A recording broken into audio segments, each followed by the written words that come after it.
የኢትዮጵያ ብሔራዊ ባንክ ለባንኮች አጠቃላይ ያስቀመጠውን 24% የብድር እድገት ገደብ ለወለድ ነፃ ባንኮች ሙሉ ለሙሉ አነሳ።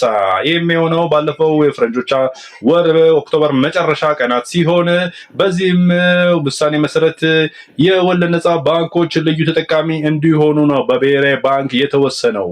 ይህ ውሳኔ ለማሳለፍ የተገደደው የኢትዮጵያ ብሔራዊ ባንክ በተለይ እንደምታውቁት ለአጠቃላይ አገሪቷ ላይ ለሚገኙ ባንኮች የብድር እድገት ወለድ የብድር እድገት ፐርሰንትን በአመት የሚያደርጉትን ገደብ በማስቀመጥ የገንዘብ ስርጭትን በገበያ ላይ ለመቆጣጠር ባደረገው ፖሊሲ ላለፉት 2 ዓመታት በባንኮች ላይ ከፍተኛ ተጽዕኖ እንዲሁም በገበያው ላይ የገንዘብ እጥረትና የገንዘብ እንደፈለገ አለማግኘት ተከትሎ የተፈጠሩ ነገሮች ይታወቃል። በተለይ አንዳንድ ባንኮች የተፈጠረባቸውን ከፍተኛ የገንዘብ ቀውስ ለመፍታት በጣም ብዙ መንገድ ሄደው እንደውም የማያስፈልግ አይነት ሁኔታ ውስጥም እየገቡ የነበሩ እንዳሉ ይታወቃል።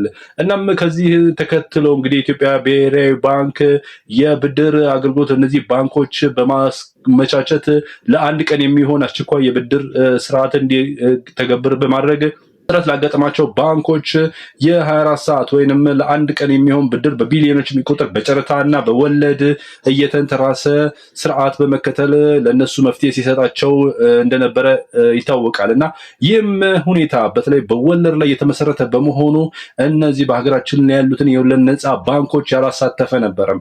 በዚህ ምክንያት ለወለድ ላይ ተመሰረቱ ወይንም ወለድ አልባ ላልሆኑ ባንኮች ሲሰጥ የነበረውን እድል ለማካካስ የሚሆን ለወለድ ነፃ ባንኮች በአሁን ሰዓት በጣም አናቂ የሆነውን የባንክ የብድር እድገት ላይ ይሄ 24% እድገቱን ሙሉ ለሙሉ አንስቶላቸዋል ማለት ነው።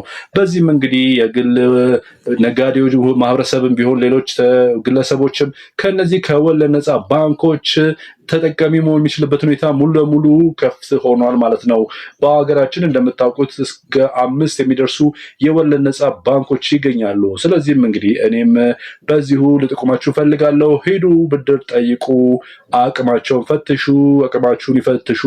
ገደብ የለባቸውም ማለት ነው። የወለድ ነፃ ባንኮች የብድር ገደብ ተነስቶላችኋል። ይሄን መረጃ ነዘር ለሌላችሁ ቀረብኩት።